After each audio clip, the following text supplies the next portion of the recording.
Hello, everyone, and welcome to Buyer Seminar. My name is Austin Cassidy. I'm with Tanner Realty Group, and today we are going to look at buying a home in today's shifting real estate market. I have a PowerPoint to go through with you guys today, and then we're going to also talk about what the market looks like today in Clark County and just kind of what's going on in general in the world of real estate. So let me pull up our slides for today.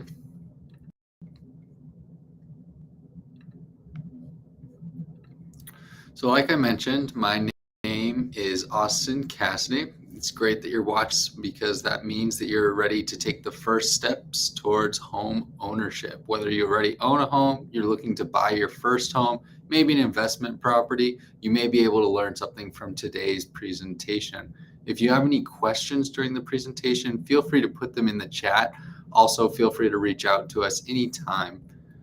What we plan to cover today is number one, the fears versus facts about buying a home, the realities of our market today, the 6 simple steps to home ownership, what financing looks like in real estate, and then what your next steps are.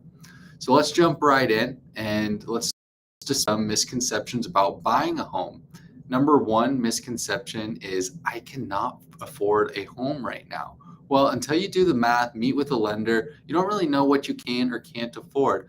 I've worked with many clients who say they're not able to get pre-approved and come to find out they get pre-approved to even more than they think they would be able to. And that doesn't necessarily mean that it's going to fit within your monthly budget that you have planned out. But if you're paying rent, you may be able to buy a home. Instead of paying someone else's mortgage, you can start building equity yourself. Number two here, I should wait until the market gets better. Well, there's never a bad time to buy the right home. There's a common saying, don't wait to buy real estate and wait. And this is kind of the idea that you build equity through your home and you can't always just time the market. My job is to help you find a good buy and ensure that you have the financial ability to hold on to it long term. And every market has an opportunity. It may just be a little bit harder to find. Number three, I don't have the money for a down payment. Well, there's a variety of down payment options available to you through lenders. There's some programs where you're able to get in for as little as 3%, even some programs in Washington where you can get in at 0%. The myth of the 20% down payment isn't true anymore. So thinking you have to wait to save up for a down payment may actually cost you money due to delaying the financial benefits of home ownership. Number four here, I can't afford to buy my dream home. Well, a lot of people can't. And the best way to get closer to buying your dream home is buying your first home, second home, starting to build your equity through real estate and using your first home as a forced savings plan for your future dream home. You'll be able to get to that dream home a lot faster. And sometimes just the fear of committing as well can really put you back in terms of the financial gain home ownership can give you. So let's talk about why buy now. Home ownership may be the best accidental investment someone makes in their lifetime, and with a little knowledge of investments could be the best intentional investment you make. And my job is to help you understand the factors that make this from an accidental investment to an intentional investment. Into more details on this throughout this session. Well, number one, why buy now? Well, mortgage rates historically are still relatively low at between 5 and 6%. Yes, homes are priced higher than they were when interest rates used to be at, let's say, 18% back in 1981, but also income's a little higher. So you just have to look at the affordability, see what your budget can provide, and look at the financial gain you can get through buying real estate and what type of equity buildup you can get. There's no guarantee. Oh, I'm sorry about that. There's no guarantee that rates are going to stay this way because they can always change. They can go up, they can go down. But by locking in it now, if it goes down, you can refinance. If it goes up and prices continue to go up, well, you're kind of out of luck there. So also, let's talk about the long-term investment. I've mentioned that multiple times. And equity is the value of your home, which can grow every year. Doesn't necessarily have to go up every year. And over a long period of time, history has shown that homes appreciate. So this diagram here on the left shows how over the span of 30 years, equity in a home can increase from even 15,000 all the way to 408,000. And this happens with equity buildup, which is a combination of appreciation, debt pay down, and debt pay down. Your home's value can increase, and this is what you call the appreciation. Also, home ownership gives you stability and security in where you're going to live. You get the pride of home ownership in that. You have a sense of community with those around you. The freedom to customize your home. If you're renting, sometimes you can't even paint your walls. Let's add a little flair to these homes. Also, you get tax benefits and the potential for wealth building. There's also reasons not to buy, though. And the first reason is if you're changing a job soon. This may affect your ability to get a loan if you're planning to get a job or change jobs when searching for a house. So make sure that if you're planning on changing jobs, moving out of the area here in really short notice or in a short amount of time, it may not be the best to buy a home right now. Also, if your credit score or down payment savings need work, it's okay. There's no shame in where you're at now, because there's always steps you can take to get to that point of being a homeowner. So sitting and sulking in your shame doesn't get you any closer to your goal of buying a home. Also, some markets may just be too expensive for you at this time. So your focus can be on increasing income and increasing or decreasing your debt to income ratio. You don't want to get into a house that is too expensive for you and become what we call house poor, where a majority of your income is going towards just housing and you're not able to enjoy life. We want to enjoy life here.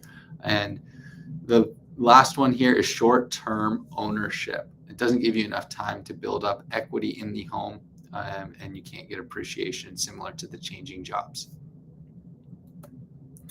So let's talk about the realities of our market here in Clark County. The average home price is right about $606,000, which is still relatively high compared to before the COVID-19 pandemic. Days on market have increased dramatically, though. They've almost doubled to 62 days on. Our inventory is still very low, though, at 2.4 months of inventory. What that means for you as the buyer is that there's not as many homes on the market for you to look at and potentially put an offer on. That is why we still consider it a seller's market, because of the inventory. However, with the rising interest rates, buyers have began to get some negotiating power within the negotiations between buyer and seller in their favor, because it's harder for sellers to dip into the buyer pool. The buyer pool has shrunk drastically because of those interest rate increases. Now let's talk about the 6 easy steps to home ownership. And these are the 6 steps here. We're going to go through them one by one and talk about them. So here we go. Number 1 is finding and hiring your agent. That's me. And you want make sure you want to interview multiple agents. And here's to you if you decide for me to be your buyer's agent. I promise to educate you about the market, analyze your wants and needs through a consultation so that I'm showing you homes that you want and need, not just random homes. I'll steer you to homes that fit your criteria, coordinate the work of other professionals before, during, and after the transaction. I'll negotiate on your behalf and solve any problems that may arise during the transaction. So once we sit down, have this consultation, we're going to do what's called a buyer's representation agreement. This is no cost to you as the buyer, but what it does is it sets mutual expectations in writing, commits me to finding the perfect home for you, and confirms exclusivity between the both of us, saying that we're going to work together to find you this next home. And like I said, this is no cost to the buyer. It's just a document we need done. Step number 2, once you've found your agent, is to secure pre-approved financing. So there's a difference between pre-approval and pre-qualifications. So let's start with what a pre-qualification is, since it's not as strong, and then we'll go to the pre-approval. So a pre-qualification is not a formal or lengthy process. It's really just a conversation. It's not a commitment from the lender. It's a conversation. This is how much money I make. This is about my credit score. And it just gives you a rough estimate of how much you can borrow. It can be great for the starting stages of thinking about buying a home. And when we go to look at homes, we need to have that pre-approval in hand. And I'll tell you why. Well, first, it's a formal application with the lender, a formal commitment from a lender, and it states how much you can borrow and at what rate. And this makes you a stronger buyer in multiple offer situations. And most sellers don't even want buyers in their home that aren't pre-approved yet. So that pre-approval is super important to get even in the door to start looking at homes. So how can you choose a lender? Well, number 1, ask for referrals. I can be a great resource to you to provide you with different lenders in our community, or big national banks. Whoever you bank with may have a mortgage department as well. Excuse me. Number 2, interview all of these and choose the one you feel most comfortable. This is a big transaction. It may be one of the biggest transactions you do in your life. So you want to make sure you're comfortable talking numbers with your lender, and you want to make sure that you feel comfortable that they have your best interest in mind. You prepare a loan application and get pre-approved to them, and then from here, you will determine what to pay and select a loan option, which they'll be able to help walk you through. So let's talk about your monthly mortgage payment. It's comprised of 4 components: principal, interest, taxes, and insurance. So principal, this pays towards your equity on the home. So this is your equity buildup. Interest pays the lender for the loan. Taxes pay the state and the local entities for owning the home. And insurance protects your investment in the long term. And this is what makes up your monthly mortgage payment. So once you have this pre-approval, you kind of know how much you're going to pay. You want to make sure you're maintaining this pre-approval. So no big purchases, no big credits or debits added, no job changes, and make sure you protect that down payment. That's really important. You don't want to get to the closing table and not funds to close on this house you've gone through a month of negotiations on. So step number 3, let's go find your home. This is the fun part. We get to start looking for homes, get in the front door, start evaluating other homes, and then potentially put in an offer on one of these. So when we go to find your home, we need to first define what you're looking for, your needs versus wants. And this is going to be through a consultation with me, either on the phone, through Zoom, in person, whatever fits your schedule best. However, during this time, I'm going to help educate you about the current market, and we're going to refine your search so then we're only looking at properties that fit what you want and what you need. So who's been looking at homes? Well, homes today are all over social media. They're all over the web. People are looking at homes all the time, HGTV, whatever it may be. But when we get into homes, me and you are looking at things. You're looking for the layout, the space, the location to work in different schools, other features and amenities about the house.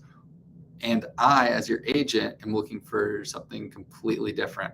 I look at how the home compares in terms of size, layout, and value to the other homes in the area to make sure it's priced correctly. The potential resale value in maybe 7 to 10 years, just so that we make sure that this is a good investment for you. And also big ticket items such as roof, HVAC, maintenance, any structural concerns, anything that I've seen from my experience that raised a red flag, and I'll point those out to you. So we find the home that you love and you want to put in an offer. Well, great, help you with that. By filling out some forms, I send an offer to your inbox, we sign it, and we negotiate the terms with the buyer and seller. In the offer must reflect the true market value of the home, or potentially. If it's been on for a long time, maybe it needs more work than we think it does, or than we think it's worth, well, then maybe we put in a little lower. Or, hey, this is the perfect home, I want to offer a little bit over. Okay, great. We just want to make sure that it's going to appraise.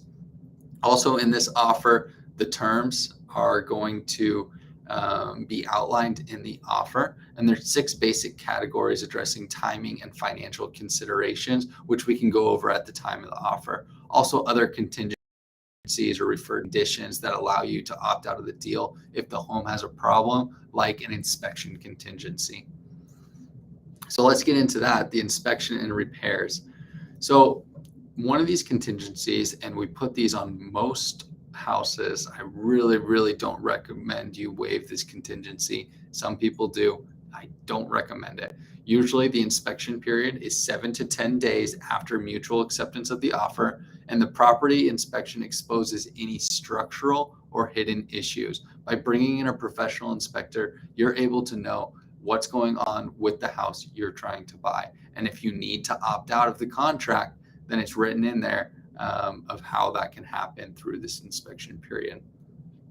On the inspection though, no house is perfect. So we have to remember not to sweat the small stuff. It's the big things that really matter. Any foundation issues, cracks inside the house or over the windows, water stains. We may just want to figure out what's going on here. Faded or worn shingles, plumbing or electrical issues, mold and termite issues.